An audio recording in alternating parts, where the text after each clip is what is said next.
Thank you guys. Can you hear me? Better? Yeah, it's getting there. Give me a second.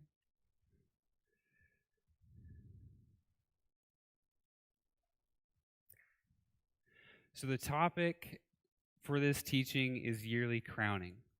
So, over the past month or so, you always giving me bits and pieces. And so, you told me it's finally time to speak on it. And so, to start, I just wanted to go through. If you've heard some of my other teachings, a few of the other ones that I've done, I use trees as an example. Um, it's I learned a lot in horticulture and farming and whatnot, and so that's just one way that Yahweh teaches me and speaks to me and shows me examples of through His creation to then represent His word. So to start, we're going to go through some tree anatomy. So there's three main parts of a tree. So that would be the crown, that would be the top part. You got the trunk and the roots. So the crown includes all the branches, the foliage, the blooms, the fruit. The trunk is is the main part of the tree where the branches and the roots grow out from. So it's the bridge between the two. The roots are the foundation of which the tree stands, and is also the avenue in which it acquires most of its needed nutrients. And it's also the support for it to stand. So the roots have several distinct parts. There's a main taproot for trees and many other plants. It just goes vertically down. It's to collect water, and then from that main taproot, other roots grow out from that.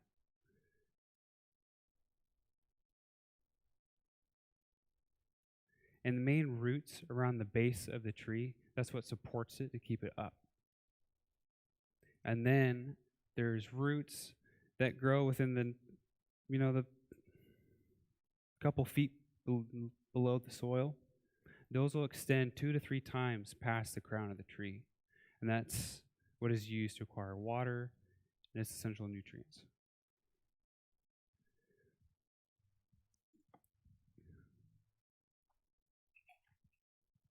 Mouth's dry from all that singing. So the crown, go to the next slide there. So within the crown, so on the branches, trees use a hormone called abscisic acid, and is to loosen the attachment of the leaves from their branches. So the trees are able to make the choice to drop their leaves. If it's for the seasons or if it's to correct itself. And even with the influence of the wind, which the Ruach is also referred to the wind in Scripture. And then the other picture there for the branch. So on any branch, there's a terminal bud. It's like the leader of the bud. So imagine this is a branch. So this is the leader bud. And then below that, at certain nodes, there's what's called auxiliary buds. So the top one has a dominance. So when it gets to a certain point, there's a certain dominance within that branch. So when it continues to grow more, eventually that dominance will not be influencing those other buds. So those will eventually start to grow out. And one thing too that a lot of gardeners do, or landscapers, when pruning trees and stuff like that, when you prune the terminal bud, it'll then stimulate, that dominance is now cut off. So then it stimulates the other buds or branches to continue to grow. That's what makes a tree or even some other plants grow thicker when a gardener's wanting to make their trees or crops thicker. So that's just a bit of anatomy. It'll make more sense later. And so like I said, Yahweh was giving me the term crown and showing me that with the trees. And so the first time that's seen in Genesis 49, it's in seen in Genesis 49, verse 26. But I'm going to just read some of the chapter to just give you guys some context.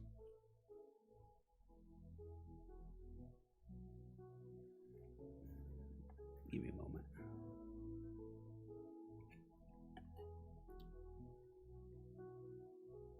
Okay, Genesis 49. And Jacob called his sons and said, "Gather together, so that I declare to you what is to befall you in the last days. Gather together and hear, you sons of Jacob, and listen to Israel your father. Reuben, you are my first son, my firstborn, my power and the beginning of my strength, the excellency of exaltation and the excellency of power. Boiling like water you do not excel, because you went up to your father's bed, and you defiled it. He went up to my couch. Shimon and Levi are brothers. Their weapons are implements of violence. Let my being not enter their council. Let my esteem not be united to their assembly. Because they slew a man in their displeasure, and they lamed an ox in pleasure. Cursed be their displeasure, for it is fierce, and their wrath, for it is cruel. I divide them in Jacob and scatter them in Israel. You, Yehuda, your brothers praise. Your hand is on the neck of your enemies. Your father's children bow down before you. Yehuda is a lion's cub. From the prey you have gone up, my son. He bowed down. He crouched like a lion, and like a lion he does rouse him. Who does rouse him? The scepter shall not turn aside from Yehuda, nor a lawgiver, for between his feet and to Shiloh comes, and to him is the obedience of peoples.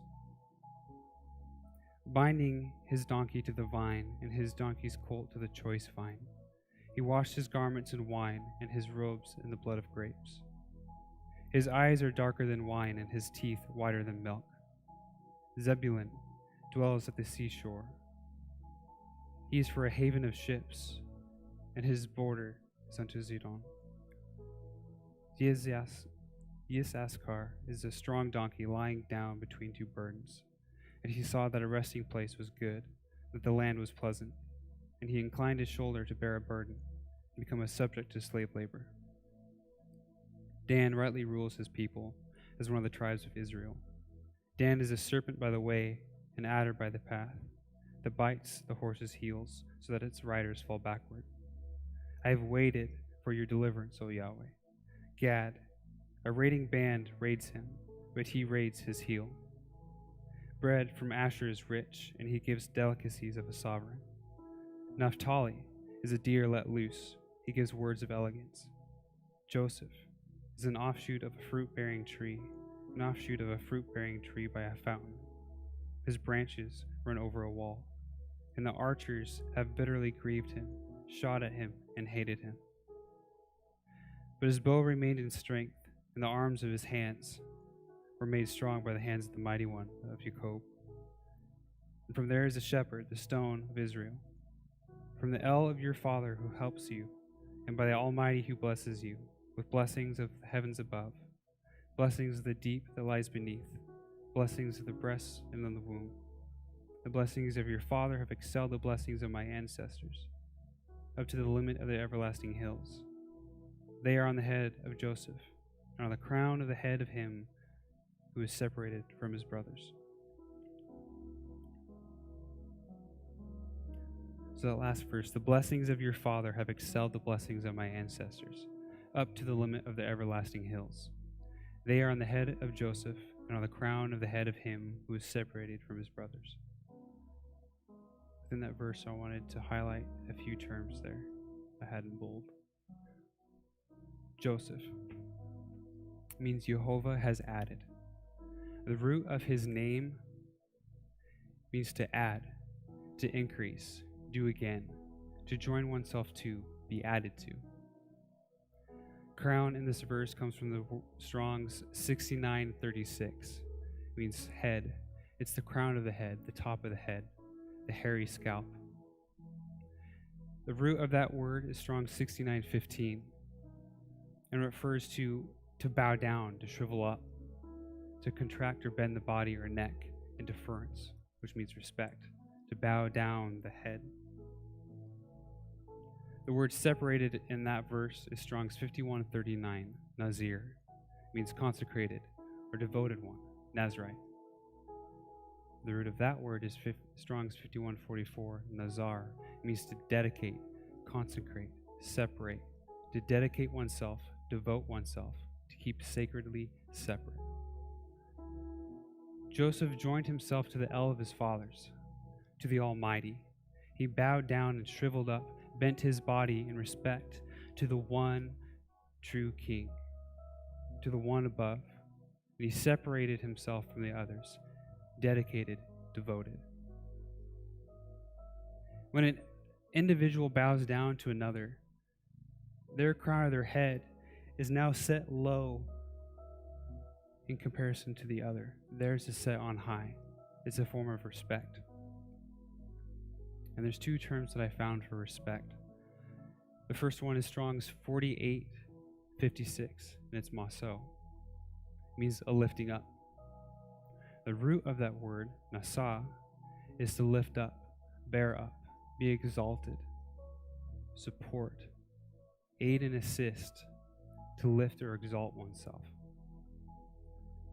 Also, another word for respect is Strong's 5234. It means to be recognized, to regard, be willing to recognize or acknowledge with honor. By bowing down, lowering your crown, you're giving respect, acknowledging the other individual, acknowledging the other individual with honor, recognizing their presence or their status or authority. There's another term for crown, and it's seen in Zechariah 9:16. It says, Yahweh their Elohim shall save them in that day, as the flock of his people, for the stones of a crown sparkling over his head. That term crown is Strong's 5145. And that one means consecration. The crown is a sign of consecration, separation, and Nazariteship, which has the same root as the word separated, which is to dedicate, consecrate, separate, dedicate or devote oneself.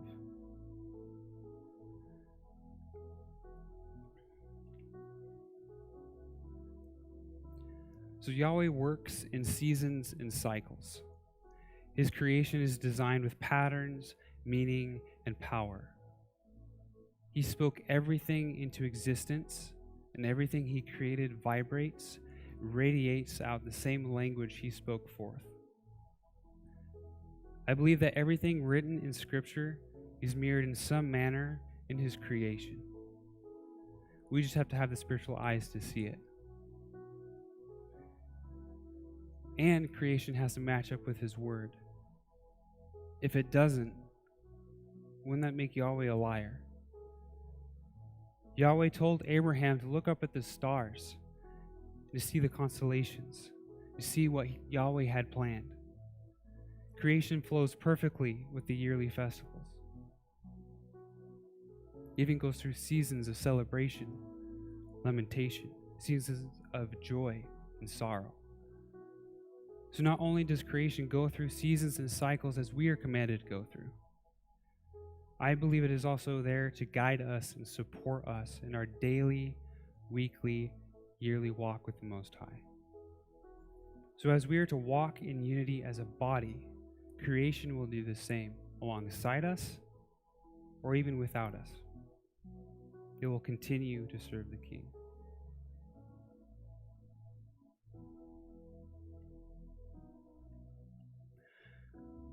So Yahweh gave me this is the first one. I don't know if I want to call it like a parable, but an image to explain what he's trying to tell me.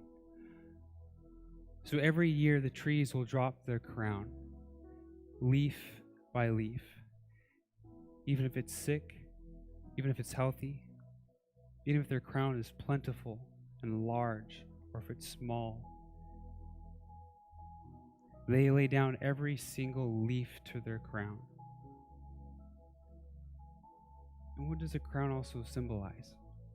It can also represent authority, a status, it's a position or standing. No matter what authority or status they hold, they lay it down.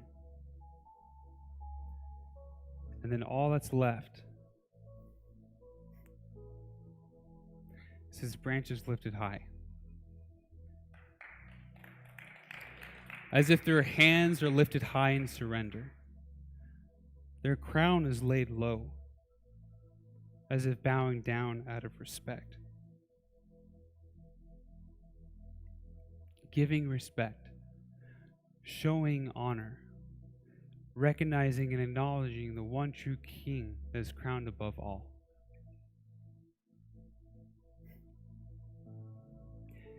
It's as if they go through a season of humility, a time to look back and remember why they are where they are, recognizing what they have is given from above and can be easily taken away. A season to remember and acknowledge, give honor to the one who has entrusted them with what they have. It almost sounds like Matthew 25, 13 through 30. So I wanted to read that as well.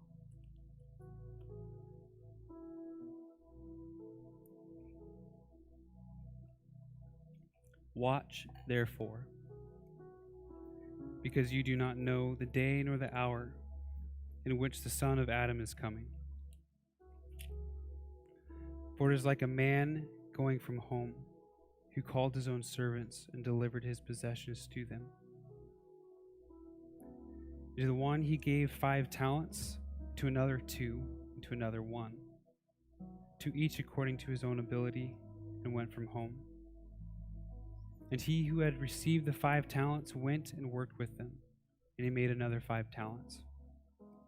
In the same way, he with the 2 also gained 2 more. But he who had received the 1 went away and dug in the ground and hid the silver of his master. And after a long time, the master of those servants came and settled accounts with them. And he who had received 5 talents came and brought 5 other talents, saying, Master, you delivered to me 5 talents. See, I have gained 5 more talents besides them.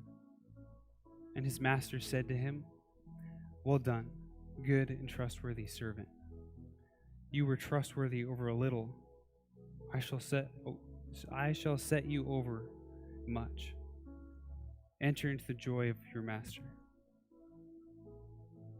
Then he who had received 2 talents came and said, Master, you delivered to me 2 talents.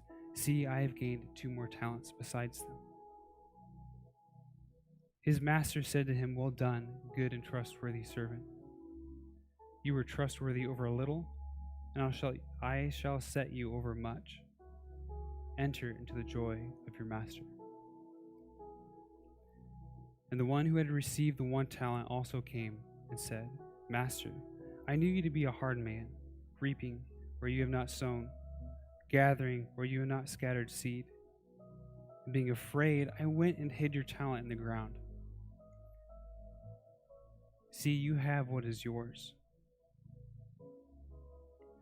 And his master answering said to him, You wicked and lazy servant, you knew that I reap where I have not sown, and gather what I have not scattered seed.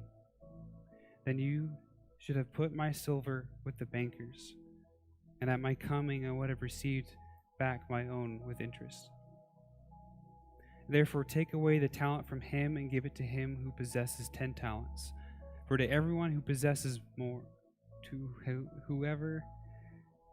everyone who possesses, more shall be given, and he shall have overflowingly. But for him who does not possess, even what he possesses shall be taken away.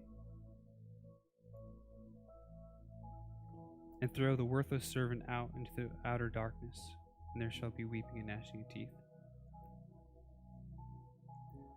So it's as if the trees lay down what they've been entrusted with, to show their master what they've done over the year. And then their master grants them a new crown according to their talents, every tree given a new crown. Just like when Messiah will crown his bride.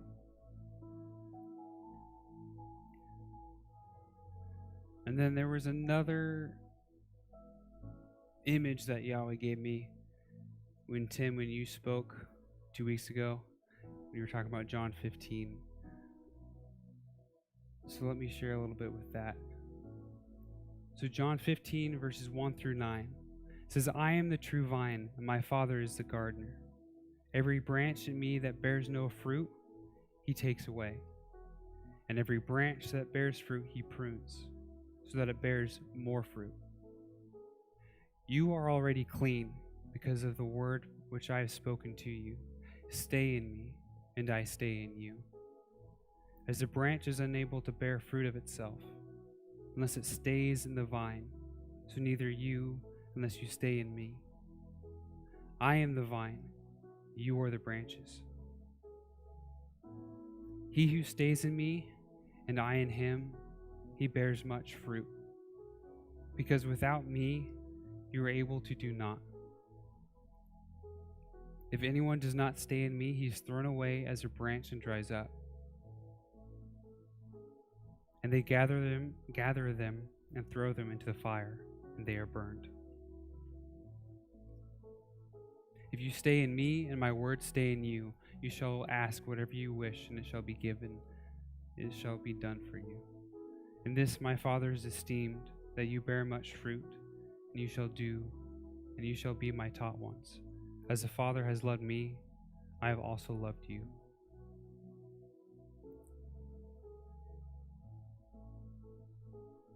So every branch in me that bears no fruit, he takes away. So why would a gardener keep branches in a fruit tree or on a vine that don't bear fruit? Or if it produces a different fruit, he wouldn't keep it. It's undesirable. And when a fruit tree or a vine is pruned, the plant is forced to focus its energy on the remaining parts, which makes it grow more fruit in some occasions, and the fruit that is produced is sweeter. So instead of it trying to grow and maintain and produce on all those branches, you're pruning off, making it focus on what's left, so that fruit to the gardener is more desirable. And as the branch is unable to bear fruit of itself unless it stays in the vine, the branch must be attached to the main vine in order to receive its essential nutrients, its water to survive, and even have the resources to even bear fruit.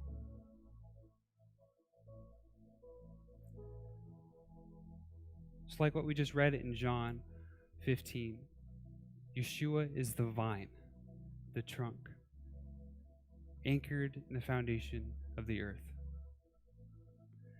We are the branches on that vine. Our crown would be the foliage, the leaves.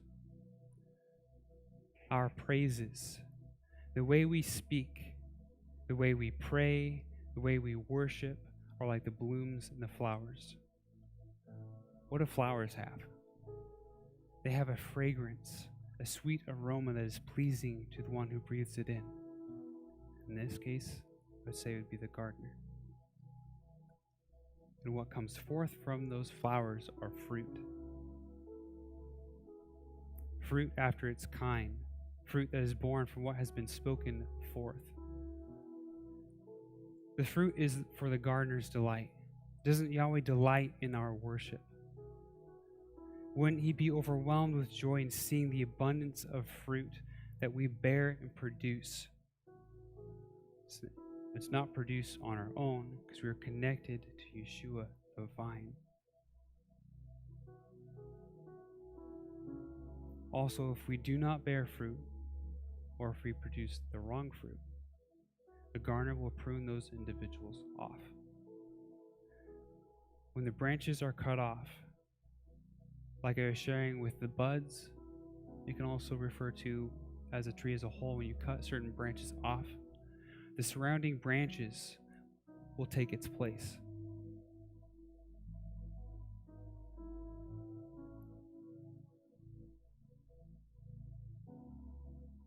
Because there's just been made room for those other ones to grow. So if we as a member of the trunk or the body and don't listen to Yahweh's call, if we don't speak when he asks us to, if we're being lazy or prideful, he will just find others to take our place, to be cut off, and the surrounding branches will take up that negative space and will bear the fruit that could have been yours to be entrusted with.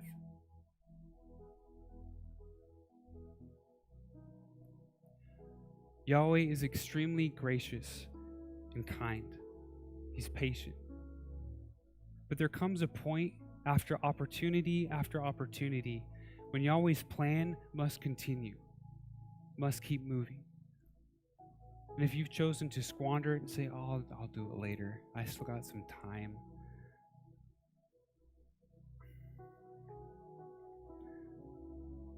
brothers and sisters, we are in a new season. We all knew things were eventually going to become more challenging as believers. What we've dealt with for the past year, what everyone has had to deal with, it's never going to be the same as it was. We are in a new season. It's time to buckle up, stay standing, study ourselves approved, persevere, prepare ourselves for what's coming. And I'm not trying to sound like someone that's doom and gloom and despair. I'm talking about through entering into Yahweh's presence, praying like we've never prayed before, sending forth praises and worship that have never crossed over this earth. We as believers, when we came to accept Yeshua as Messiah, when we accepted Jesus as our Savior, when we chose to walk with Yahweh, we entered into a covenant relationship. A covenant relationship. A covenant, according to Blacklaw's Dictionary, 7th edition, a covenant is a formal agreement, a promise, usually in a contract. We as believers chose to be part of a formal agreement. We've said yes to a promise. We walk in righteousness. We follow his laws, staying within his boundaries, within that covenant contract, listening and acting when he calls.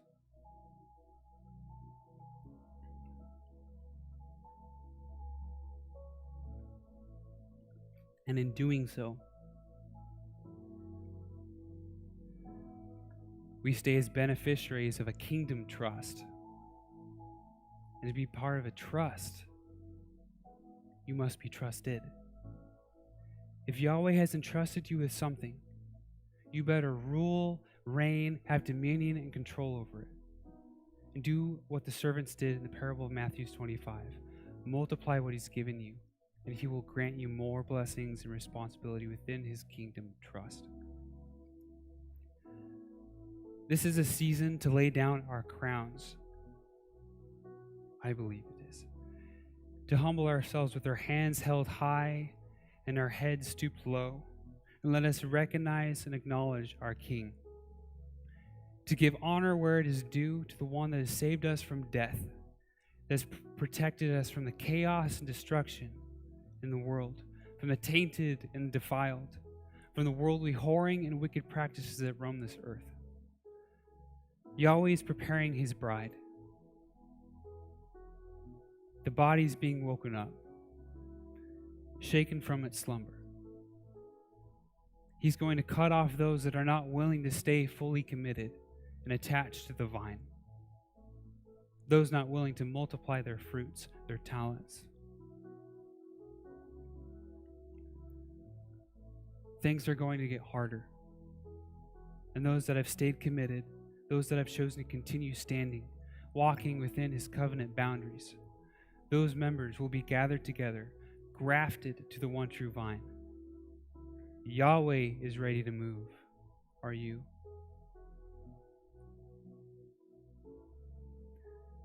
Yahweh has brought me to where I am now. I could have lived a different life, many different paths. When I was young, I accepted Yeshua as Messiah, and I never felt the same afterwards. I felt renewed.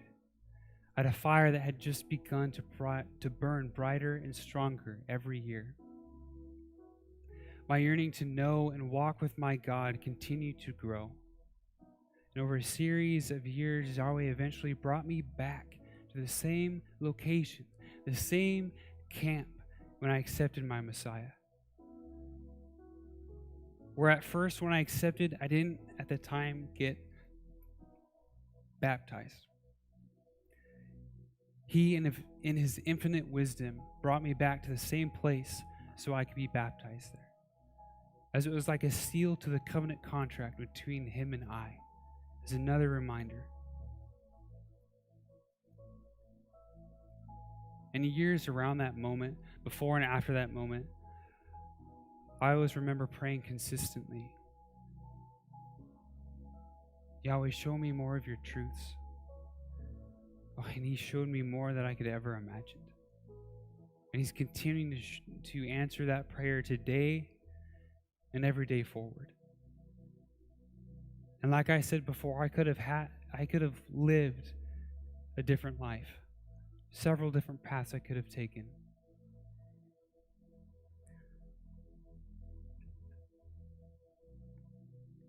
One great example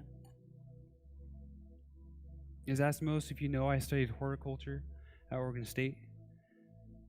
I absolutely loved it. What I was learning, it fascinated me.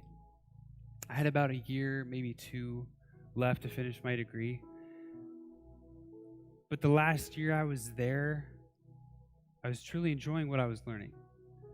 At the time, I can remember I was learning about plant nutrition, organic gardening, beekeeping, permaculture, soil science. I was just soaking it all up. I loved it. But that last year I was there, I also felt very heavy. I had this weight that I couldn't shake.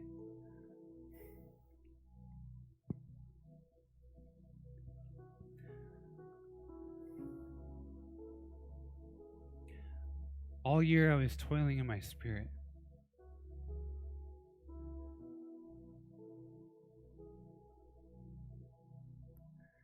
Going back and forth. Should I continue my degree or should I stop?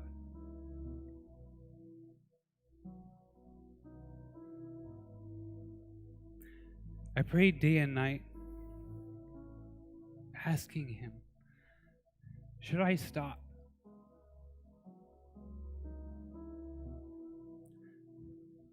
Should I continue? Because of course I loved it, but my heart is like, I just wanted to do what he wanted. I remember asking him, if this heavy weight is you, then let it stay. And if not, may you take this weight off my shoulders and help me continue. The weight never left, so I stopped. I had some ideas and plans of what I was going to do, but Yahweh, over the years, after I stopped my degree, he corrected my line of sight. Looking back, I can see what he was trying to do, bringing me here to this point in my life. And even this last year, he's corrected my sight even more. I had some other thoughts and plans, but he corrected me. It's been a humbling experience for the last few years. What I'm trying to say is you and I were made for this time. We weren't birthed in the 1800s. He wanted us for now. He's entrusted us with things that are going on now. You and I were made for this moment, so don't let it pass by. What I'm speaking goes for myself too. Yahweh is assembling his body grafting each individual to the true to the true vine. Those that have chosen to stay in Messiah. So as the gardener continues to graft his desired branches into the true vine, his beloved vine will soon be crowned.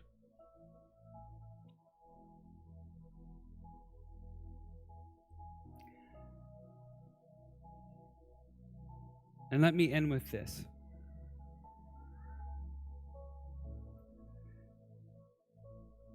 Yeshua is the vine. We are the branches on that vine. Every branch has its crown. The foliage, the leaves, the blooms that are in each and every one of us. That vine is the crown of crowns. We collectively crown our Messiah. So let us continue to crown our Messiah through our praises, our worship, our devotion, our prayer, our walk. And let the gardener of men stand back and smell that sweet fragrance from our actions, rejoicing in his one and only Son and his beloved. Shabbat Shalom.